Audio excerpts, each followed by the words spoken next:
Bismillahirrahmanirrahim. In last lecture, we have covered almost the synthesis pathway and the regulation. So, in today's session, our major concern is the function of the adrenal gland, 3 layers, and then we move toward the pathophysiology part. So, first we cover the physiology, mean function, then we move toward the pathology. So, just recall of your last, better. The adrenal gland had 3 layers. So outer part of is cortex and the medulla, and the iliac cortex has major 3: zona glomerulosa, zona fasciculata, and your zona reticularis. So, and this is medulla part. So zona glomerulosa associated with the mineralocorticoid, and your zona fasciculata is related glucocorticoid, and reticularis with the androgen.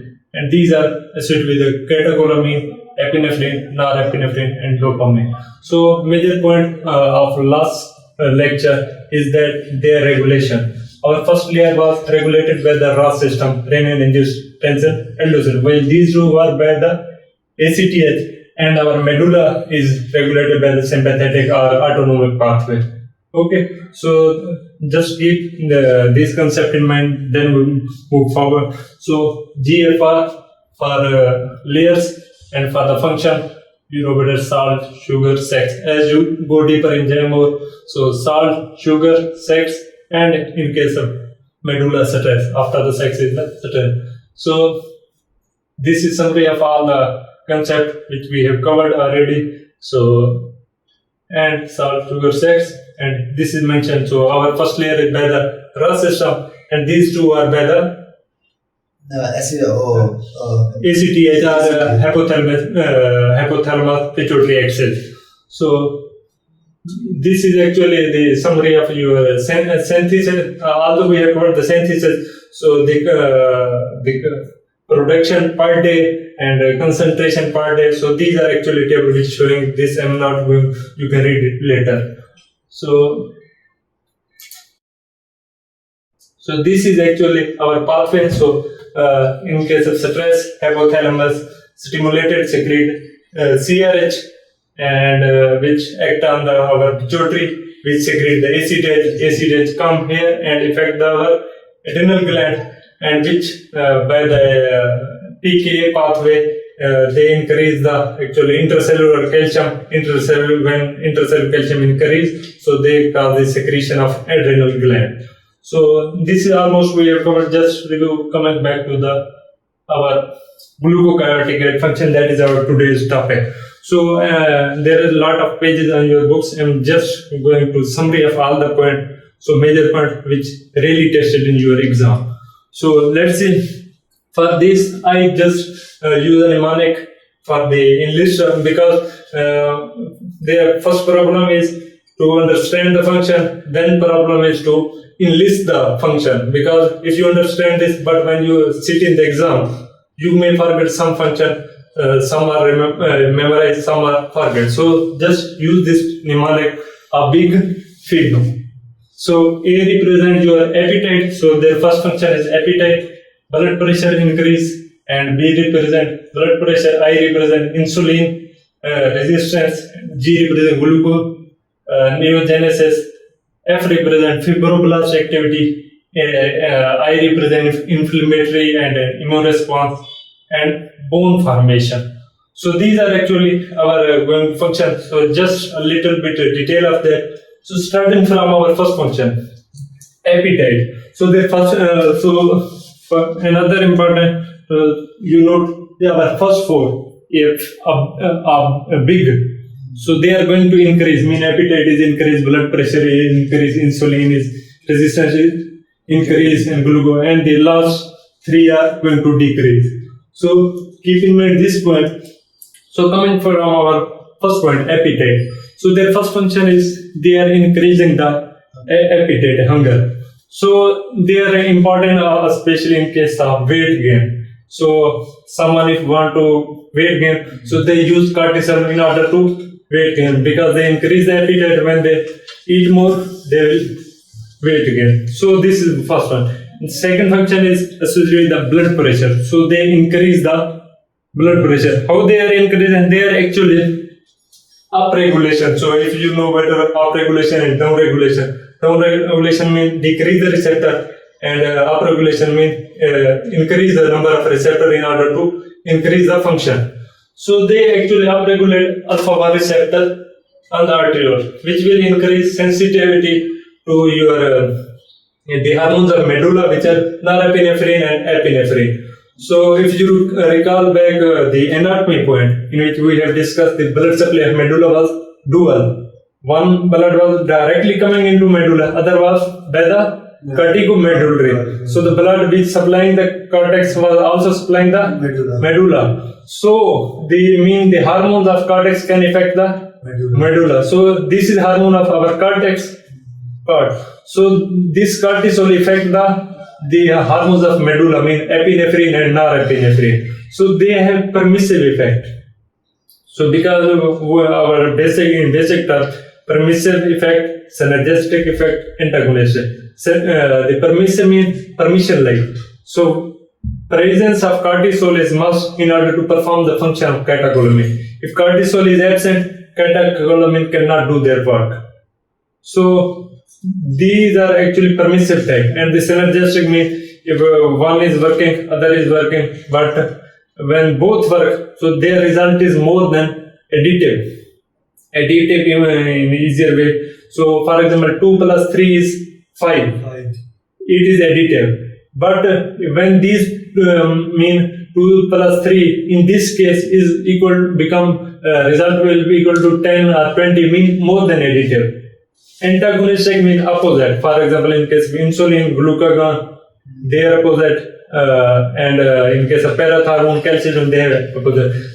Just for the permissive effect, so for the action of catecholamine, cortisol must be present. So they are actually increase their sensitivity, and it increases the vascular reactivity of catecholamine. They are actually decreasing the nitric oxide, which is our dilator, vascular dilator. So they mediate the vasodilation. Okay. So another function is they actually potentiate the catecholamine to activate the reticular activating system. It is actually part of your neuroendocrine part. So their function is to maintain the alertness. So they make the body alert. So you know better in case of morning when you awake, cortisol level high. So they actually make us also energized, alert by activating the RAS system. So at high concentration can bind to mineralocorticoid, aldosterone, because in last lecture we have discussed the major secretion is almost 1000 times is the cortisol, but they cannot inhibit the mineralocorticoid receptor. They have ability to bind with the mineralocorticoid, means when there is high concentration cortisol, so they may inhibit the aldosterone function, but they can't do. Why? Because in the kidney we have enzyme which will convert cortisol into cortisone. So cortisol cannot bind with this receptor. So in this way we can jump out by this problem. Okay. So just keep in mind, in short, they are increasing the blood pressure. So when there is high cortisol, the condition will be the hypertension. Our blood pressure will be high. In case of Cushing disease, where cortisol level is high. If there is low cortisol, our blood pressure will be low. So hypotensive. So in case of adrenal insufficiency, where we lose the hormones are not synthesized.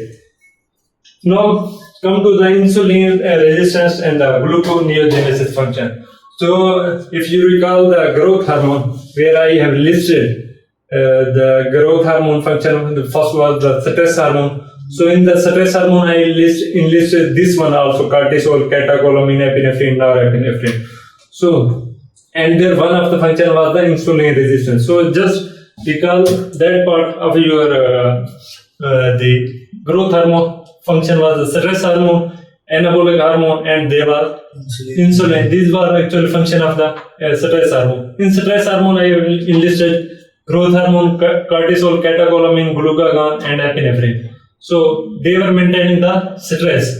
So they are actually increasing, affecting the carbohydrate and fat metabolism. In case of carbohydrate, they are increasing glucose, and in case of fat, they are increasing free fatty acid. So how they are increasing glucose and free fatty acid?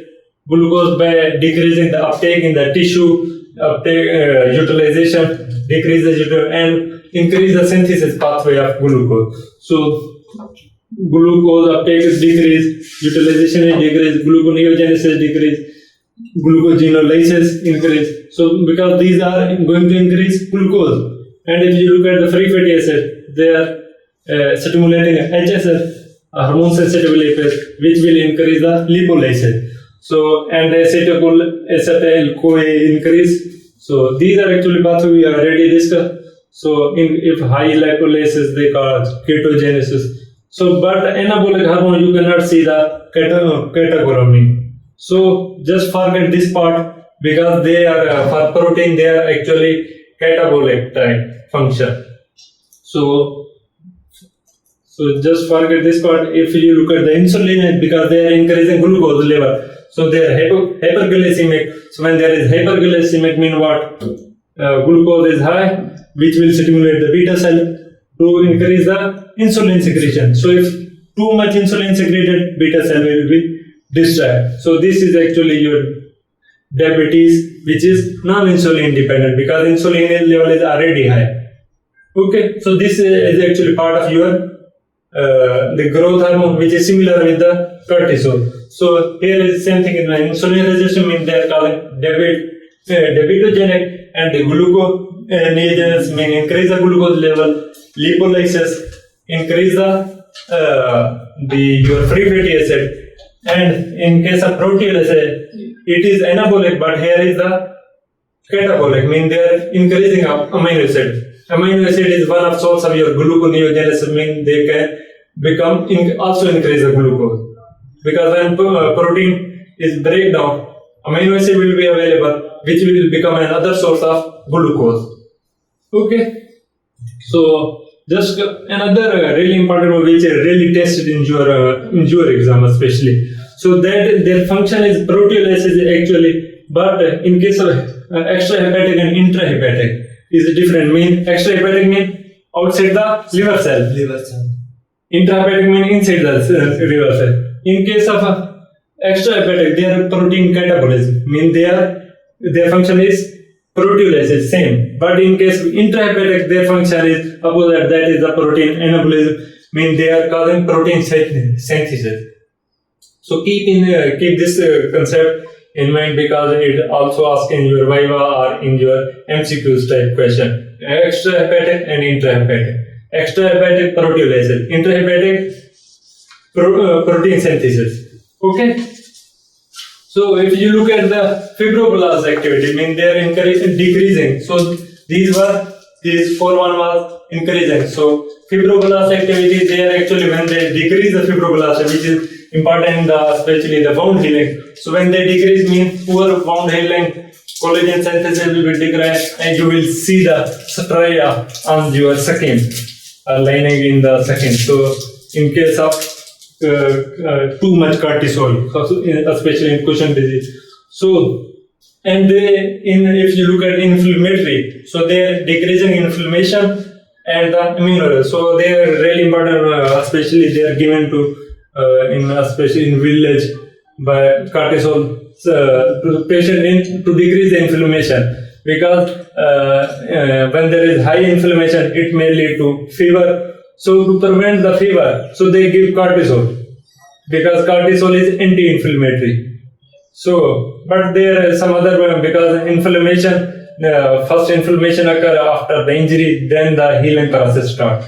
So in this case, so they are actually inhibiting the inflammation and immunity. So they inhibit actually production of leukotrienes and the prostaglandin. So it is actually concept of the biochemistry. If you look at the origin of the leukotriene and prostaglandin, their origin is actually by the arachidonic acid. So they are actually inhibiting the synthesis of arachidonic acid, so which will decrease the production of leukotrienes and the prostaglandin. So here is mentioned. So they are actually synthesize the lipocortin, which actually inhibit the phospholipase A, which is actually part of arachidonic acid. So when they inhibit this phospholipase A2, mean they inhibit the arachidonic acid. Arachidonic acid is the actually precursor of these two, the leukotrienes and the prostaglandin. So mean when no arachidonic acid mean no prostaglandin or no leukotrienes. So in this way they inhibit their production. Okay. So now and they inhibit WBC adhesion, mean they decrease the phagocytosis activity by the neutrophilia, you can say this condition. So and they are actually they inhibit also block the histamine cell by the mast cell. So this is also one of the step of your inflammation and immunosuppressive type. So and they are causing the eosinopenia, lymphopenia and basopenia. What is penia? Penia mean decrease or increase? Decrease. When mean eosinopenia or lymphopenia or basopenia, they are actually decreasing these things are decreased. So but just remember, keep in mind this part is because exception are rarely tested. So increase the RBCs, neutrophils and platelets. So these things are going to increase. So penia means decrease. So there and they block the interleukin 2 production, which actually decrease the activity of lymphocyte, mean no antibody formation. No antibody mean T lymphocyte and B lymphocyte. And the organ enlarge. So in another concept which you really need. So when there is no antibody, in one concept it is helpful. In one concept they are problem. So especially when we also give the cortisol, especially in transplant of organ. So when they block the interleukin 2, they decrease the antibody. So no antibody, so rejection chances decrease.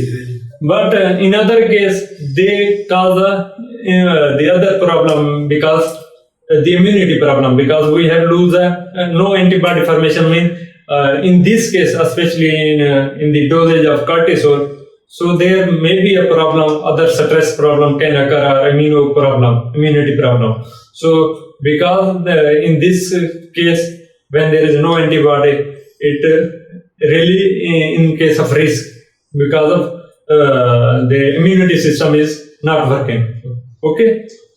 So just to prevent the transplant rejection, but they are susceptible to infection, so they can maybe face the infection problem.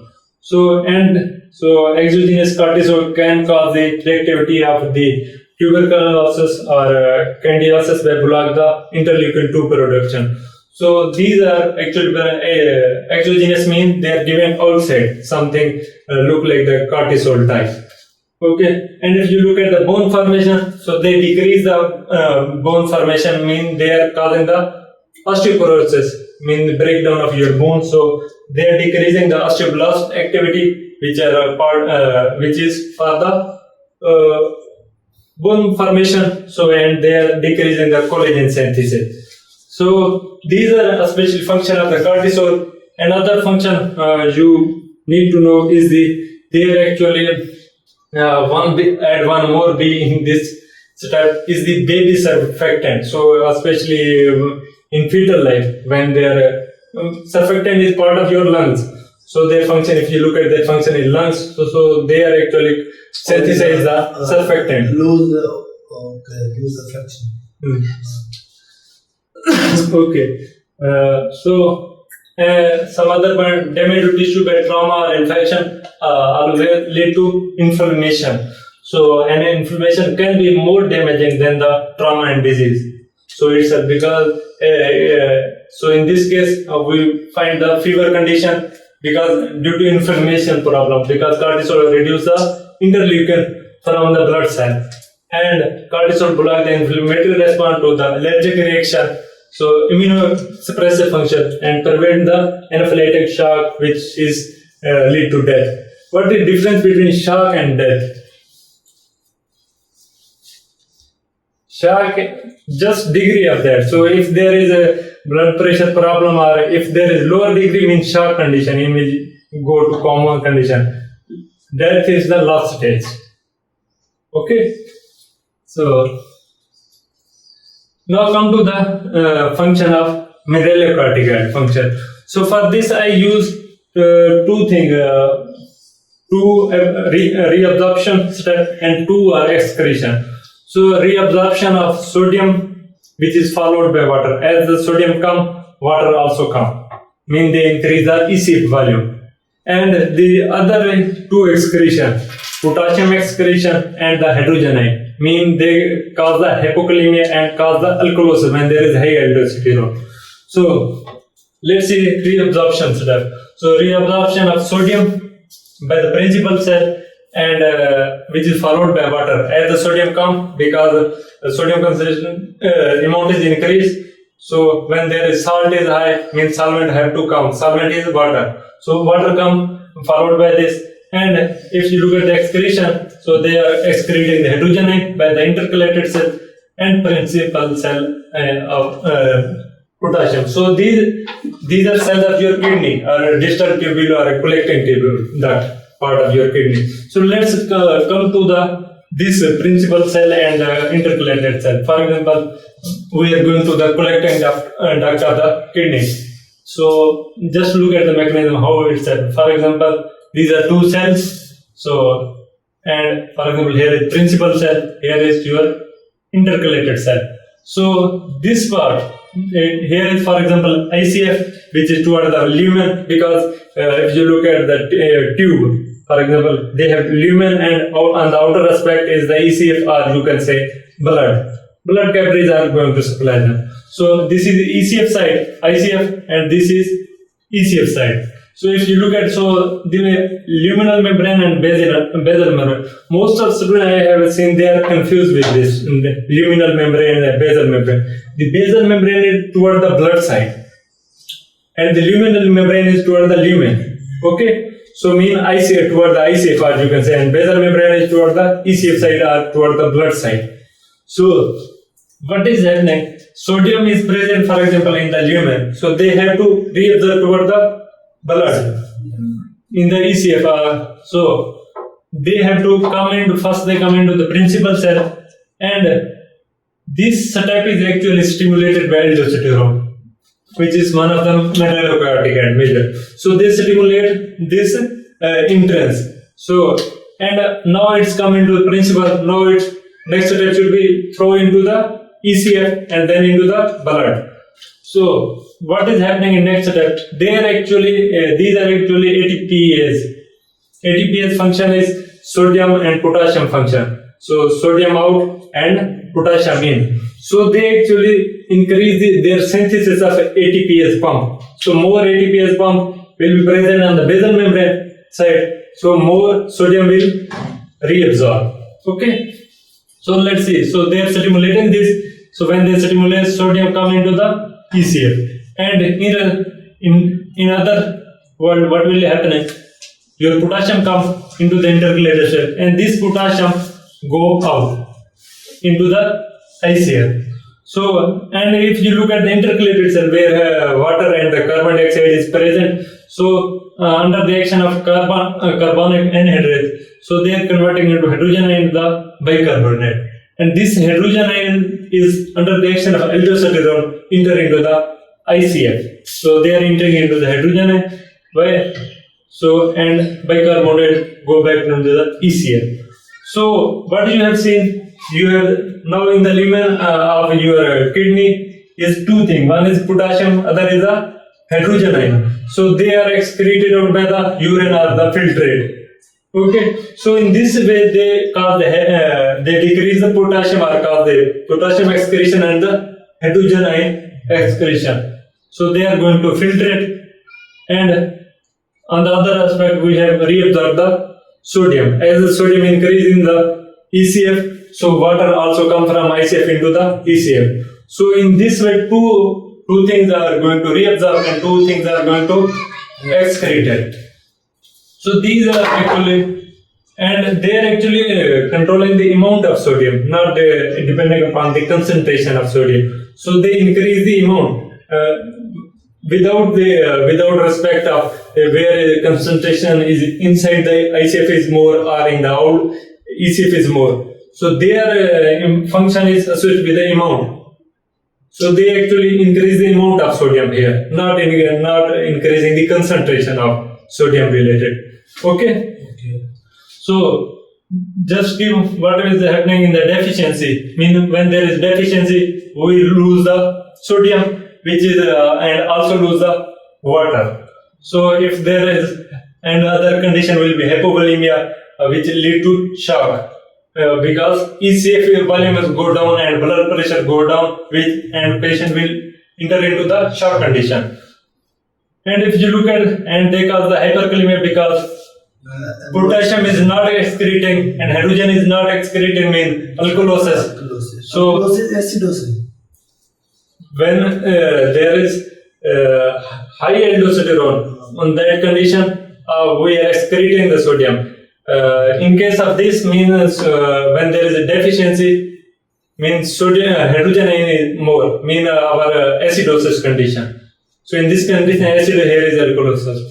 So and your renin will be high. Why? Because low aldosterone, the control system is ROS. We already know renin, angiotensin, aldosterone. So in response, our renin level increase in order to increase the mineralocorticoid when there is deficiency. If you look at the excess condition, your sodium will increase, retention mean hypertension condition, ECA volume will be increased, and mean hypertension condition and hypokalemia, and your renal level go down because aldosterone or your mineralocorticoid is high, so no need to more synthesis of renin, which is actually stimulating their synthesis. Okay? So these are function of mineralocorticoid. So here is actually some point related to this. So they are actually 60% bound to the plasma and 40% is actually in free form. And if you look at it, their half-life is 20 minutes. So and much of the secreted aldosterone metabolized by liver and converted into tetrahydrogluconate derivative. So another point which is maybe not mentioned here. So they are binding globulin because for the androgen, the sex binding globulin, for the cortisol binding globulin, or you can say glucocorticoid binding globulin. So they are moving in the form of bound form. So this binding globulin, or you can say albumin, they are sensitive by the liver. So in case of the problem in the liver, or you can say hepatic problem, you may lose the binding globulin. So your binding globulin may decrease, means your free form will increase because no more carrier is present. In case of other case, for example in kidney, where nephrotic syndrome, in case of nephrotic syndrome, your kidney problem means there is a hole in the kidney, so you may lose the albumin of the binding globulin. So in case of hepatic problem or in case of nephrotic problem, you may affect the binding globulin or their carrier. Okay, so keep this concept in mind. So it will help you. So circulatory action, increase the EC volume. We already mentioned arterial pressure. If decrease, sodium will be excreted in the urine, water will follow it, and thus leading to the dehydration or fall of blood pressure. And effect the sodium reabsorption by sweat, salivary, intestinal cells to stimulate the synthesis of sodium, potassium, ATPase pump. So we already mentioned this function. So now come to the two conditions. One is a condition in which we have a high blood pressure, and one is condition in which we have low blood pressure. So what do you think, in which condition we need the function of aldosterone? In low blood pressure or high blood pressure? Low blood pressure. In low blood pressure, we need aldosterone function because aldosterone comes to increase the blood pressure and maintain the blood pressure. But in case of the high aldosterone, mean we do not need the aldosterone function. So in this concept, we can say because Aldosterone, I read most of the same time I mentioned this concept. Your aldosterone and the parathormone, they are your life-saving hormone. So if you lose the aldosterone, you lose the blood pressure, because ADH is short-term regulation but for long-term regulation, aldosterone. So if you lose the mineralocorticoid, means you lose the regulation step. So when blood regulation disturbs, will lead to shock, eventually death. So in case of low aldosterone, in case of low blood pressure, we need function of the aldosterone. We need to activate the RAS system, renin-angiotensin system. In case of a high blood pressure, we need to escape this function. We need to another pathway which which should be a preventary, or you can say safe step, which will stop the function of aldosterone. So let's come to the first look at the low blood pressure condition and look at the high blood. Here is your cell of your kidney, or you can say the distal tubule. Here is glomerulus part, where your renin has to come. So how they are maintained? So this is afferent pathway, where afferent arterial blood come, enter here, and through efferent they go back. So by this pathways actually, they are actually sense the blood pressure. So when there is low blood pressure, so this system activated, they secrete the renin. Renin, you know better, activate the RAS system. Angiotensinogen, which is converting into the angiotensin 1, and angiotensin 1 is converting into the angiotensin 2, and which will maintain the blood pressure by secreting the aldosterone. So they are actually main sensory input control the secretion of aldosterone, juxtaglomerular cell, and they are actually modified smooth muscle type, and which surround the directly monitor the pressure in the afferent arteriole, and the signal in many cases in response to reduction in circulating blood volume, or you can say low blood pressure. So they are activating. So these are innervated and stimulated by sympathetic via norepinephrine and beta receptor release the renin. In case of hypovolemic condition, it is enhanced by increased sympathetic neural activity. Additional sensory input is coming from macula densa of distal tubule, these cells. So they perceive sodium delivery to the distal nephron, communicate with the juxtaglomerular cell. So this is actually system. So we need to look at the angiotensin function. Angiotensin actually, before that coming to this part, look at the part of cardiology part which is blood pressure related. So how do you can know blood pressure is high or low? What should be measured? Cardiac output, and second thing is your TPR, or total peripheral resistance. For example, blood is coming here. So if the lumen of your vessel is high, low resistance. When lumen decrease, resistance increase. So actually when resistance increase, blood pressure will be increased. So by increasing the cardiac output, or your load, preload, or cardiac output, and by the resistance, your blood pressure increase. When there is high cardiac output and high peripheral resistance, so your actually arterial pressure increase, so blood pressure increase. So we need to when there is decrease in blood pressure, we need to increase the cardiac output, and we need to increase the total peripheral resistance. So angiotensin do these both function. So here is actually mentioned. So if you look at angiotensin do what?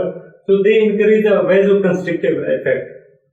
They increase vasoconstriction. When vasoconstriction occurs, your peripheral resistance increase. So in case of if you look at the cardiac output, they increase sodium reabsorption, which is followed by water. As sodium increase, water increase, your ECF has been volume is increased. As the ECF volume increase, cardiac output increase, which will increase the blood pressure.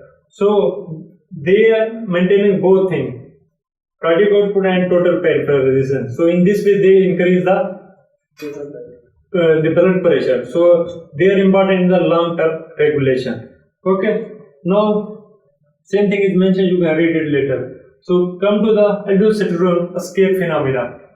Escape phenomena means we need to stop the problem of high aldosterone function. High aldosterone means more sodium has been entered, so we need to excrete the sodium, and we have more ECF volume, so we need to maintain the blood pressure. We need to actually major problem is that blood pressure. So we need to look at this. So for example, when there is increased aldosterone, what is happening? So in increased aldosterone, reabsorption of excess sodium and water occurs from the renal tubule. So what will happen? Increase in the ECA volume and increase in the arterial blood pressure.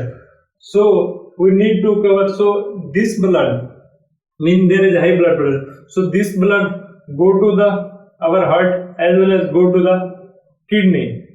So in case of the heart, if you recall our intro in which I mentioned the function of heart was releasing two hormones. One is ANP and BNP. Atrial natriuretic peptide, other was the B-type natriuretic peptide, or you can say C cell of C-type natriuretic peptide. So these are actually peptides which are secreted by your heart. So they are actually called the natriuresis. Natriuresis means you are losing the sodium. So they increase the excretion of sodium instead of high aldosterone, which is reabsorbing them.